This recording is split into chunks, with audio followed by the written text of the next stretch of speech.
bloguinhos, tudo bem? Aqui é a Isa do blog Bertobio e no vídeo de hoje a gente vai conversar um pouquinho sobre a diferença dos hormônios glucagon e insulina.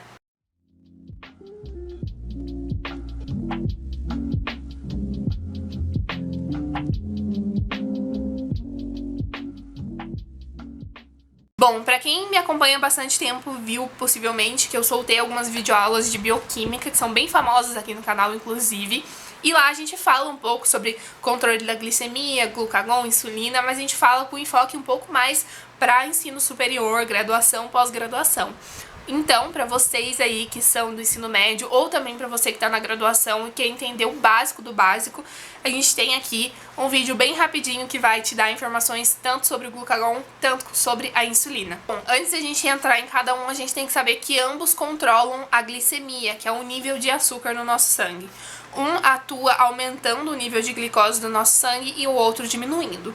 Eu vou começar pelo glucagon, que é o menos famoso. Esse hormônio é produzido pelas células alfa do pâncreas e basicamente ela tem uma ação hiperglicemiante, o que quer dizer que ela aumenta o nível de glicose no nosso sangue. E por que isso acontece? Quando a gente fica muitas horas em jejum, o nosso corpo ele precisa achar alguma glicose e jogar na corrente sanguínea, porque o nosso sistema nervoso central, principalmente, ele atua como, assim, fonte principal de energia para ele é a glicose. Ele até usa algumas outras fontes de energia, mas a favorita e a principal é a glicose, então ele precisa disso, então o nosso corpo sempre precisa estar mantendo o nível de glicose no sangue.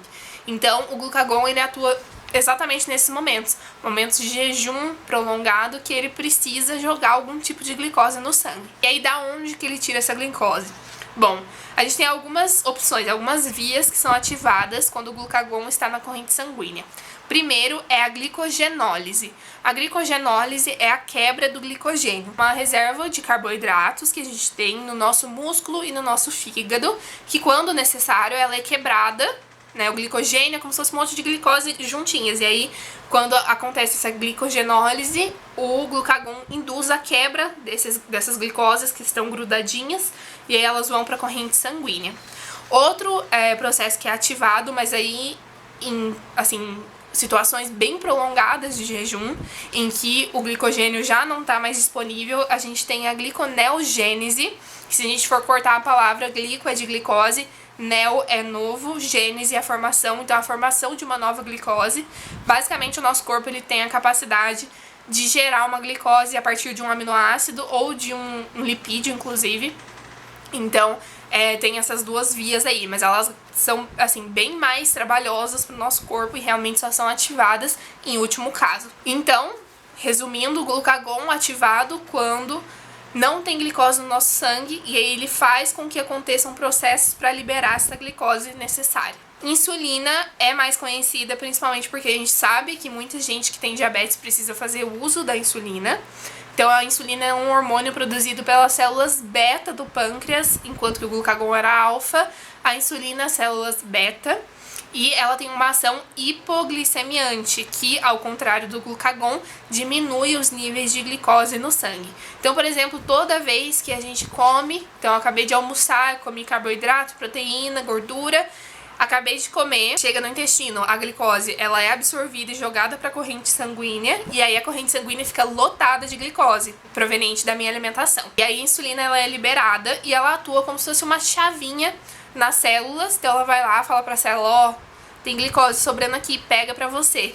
E aí essa glicose, ela entra na célula e aí a célula consegue fazer, por exemplo, glicólise, ciclo de Krebs para liberar energia. E caso já tenha energia suficiente, o que vai acontecer é essa glicose ser estocada na forma de glicogênio, que eu já falei antes pra vocês, que é quebrada quando o glucagon está presente. A insulina promove muitas vezes a formação do glicogênio e o glucagon a quebra desse glicogênio, né, em situações de jejum. Então é isso, espero que vocês tenham entendido aí a diferença entre os dois hormônios, espero que tenha ficado claro.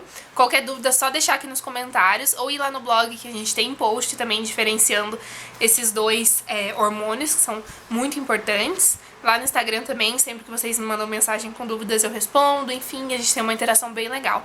Um super beijo, não esqueça de deixar o like, se inscrever e até o próximo vídeo.